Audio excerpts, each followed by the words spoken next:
Hallo vriende, ons is gou weer by mekaar. Sien, julle het my nie so baie, ja, julle het my baie gemis. So, vandag gaan ons bietjie saam met Noag kuier. So, Noag het die ark gebou. Nee, ons almal ken daai storie. Ons gaan bietjie saam met Noag kuier en kyk na kleur. So, het Noag nie 'n baie mooi geel jas aan nie? Baie mooi, né? So, geel is 'n primêre kleur. Het julle geweet dat kleure in groepe opgedeel word? Kyk na hierdie kleurwiel. Jy kry primêre, sekondêre en tersiêre kleure. Ons gaan kyk na 'n paar. Na Adam en Eva uit die tuin van Eden uit is, het hulle die mens van God vergeet. Hulle het baie sleg en lelik geraak. En die Here was so spyt dat hy die mens geskaap het. Hy het besluit om 'n nuwe plan te maak. Hy gaan die aarde en meeste van die diere, plante en mense in die vloed verwoes. Maar God was baie genadig.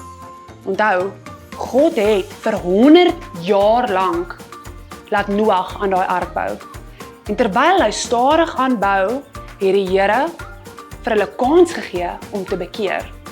Maar hulle het nie gekies om te luister nie.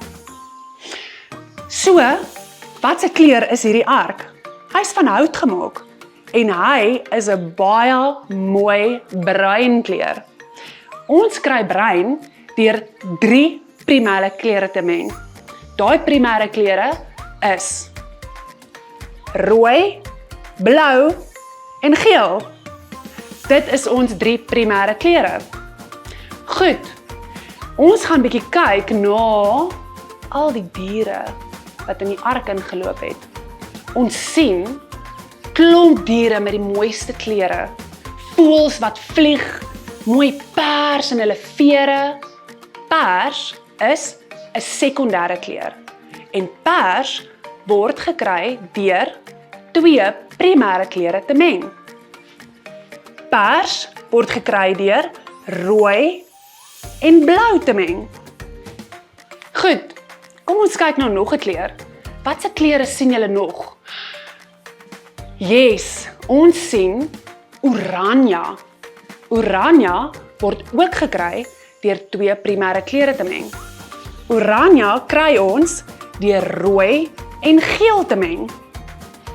So, toe die tyd reg was en God sy genade vir al die mense gegee het wat hom sou kies, het dit begin reën.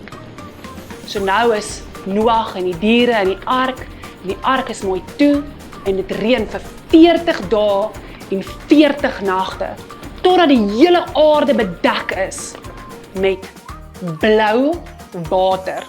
Ja, ek weet, baie mense sal stry oor die eintlike kleur van die see. Blou is 'n primêre kleur. Nee, goed. So reën dit en dit hou op reën en vir maande gaan die tyd verby. Die waters begin toe sak in hulle plekke in. In die riviere in die see in damme in. En die water wat op die grond is, begin toe opdroog. Die ark kom tot rus op die berg Ararat. Noag en sy familie kom uit die ark uitgeloop, saam met al die diere wat hulle volg. En hulle sien 'n mooi reënboog. Wat? Kyk net hierdie mooi reënboog. Kan julle vir my sê, wat 'n klomp ander kleure sien julle? Ja?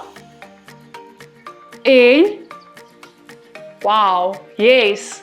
Dis al die kleure van die reënboog. Goed, tersiêre kleure is die laaste groep wat ek met julle wil bespreek. Tersiêre kleure kry mens deur primêre en sekondêre kleure te meng. Mense, ek wil net vir julle sê, die Here was so geduldig en so genadig met al hierdie mense. Hy het ons so ongelooflik lief en hy wil nie hê dat ons moet vergaan nie. Hy het die perfekte plan vir ons in plek gesit. Ek gaan 'n skrif met julle deel. Johannes 3 vers 16. Want so lief het God die wêreld gehad, dat hy sy enige gebore seun gestuur het, sodat elkeen wat in hom glo, nie verlore moet gaan nie, maar die ewige lewe moet hê. Onthou daai vers, hou dit vas aan jou hart. Baie dankie dat julle saam met my en Noah gekuier het, totdat ons mekaar weer sien. Bye!